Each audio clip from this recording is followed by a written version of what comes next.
ഇന്നത്തെ വീഡിയോയ്ക്ക് മെയിനായിട്ട് രണ്ട് ഉദ്ദേശങ്ങളാണ് ഉള്ളത്. ഒന്നാമത്തെ ഉദ്ദേശം വന്നിട്ട് ഈ ഒരു ഡാസ്ലറിന്റെ ഷെയ്ഡ് ട്രൈ ചെയ്ത് നോക്കിയിട്ടുള്ള ഒരു റിവ്യൂ പറയലാണ്.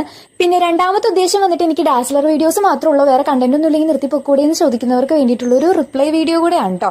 ഫസ്റ്റ് ഓഫ് ഓൾ എനിക്ക് പറയാനുള്ള കാര്യം എന്താണെന്ന് വെച്ചിട്ടുണ്ടെങ്കിൽ, ഈ ഡാസ്ലറുകാർ എന്റെ കസിൻസ് ഒന്നുമല്ല, എനിക്ക് ഫ്രീ ആയിട്ട് ഇതുപോലെ ഗിഫ്റ്റ് ഒക്കെ അയച്ചു തരാനായിട്ട് ഇത് നമ്മൾ ഈ കിട്ടിയ പ്രൊഡക്ട്സ് ഒക്കെ വെച്ചിട്ട് വീഡിയോ ചെയ്ത് ഓഡിയൻസിലേക്ക് എത്തിക്കാൻ വേണ്ടിയിട്ടാണ് അവർ ഈ പ്രൊഡക്ട്സ് ഒക്കെ അയച്ചു തരുന്നത്. അപ്പൊ നമുക്ക് സ്വാഭാവികമായിട്ടും ഈ വീഡിയോസ് ഒക്കെ ഇട്ടേ പറ്റുള്ളൂ. പിന്നെ ഞാൻ ഡാസ്ലറിന്റെ വീഡിയോ മാത്രമാണ് ഇടുന്നത് നിങ്ങൾ പറയരുത്. ഈ വീഡിയോയുടെ താഴെ സൈഡിലായിട്ട് എന്റെ ചാനലിന്റെ പേരുണ്ട്, അതൊന്ന് ക്ലിക്ക് ചെയ്തിട്ടുണ്ടെങ്കിൽ ഞാനിട്ട് ബാക്കി വീഡിയോസ് ഒക്കെ നിങ്ങൾക്ക് കാണാൻ പറ്റും. ചെക്ക് ചെയ്ത് നോക്കാം കേട്ടോ. അതിന്റെ വ്ളോഗ്സും വേറെ കുറെ പ്രൊഡക്ട്സിന്റെ റിവ്യൂസ് ഒക്കെ വരുന്നുണ്ട്.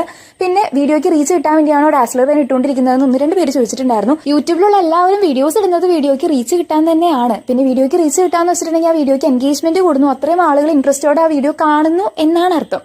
അപ്പോൾ ഞാൻ അത് റിലേറ്റഡ് ആയിട്ട് വീഡിയോ ഇടുന്നതുകൊണ്ട് എന്താണ് പ്രശ്നം? ഇപ്പൊ ഞാൻ എടുത്തിട്ടുണ്ടായ ഷെയ്ഡ് വന്നിട്ട് ഡാസ്ലറിന്റെ DLC 007 ആയിരുന്നു കേട്ടോ. ടാറ്റാ.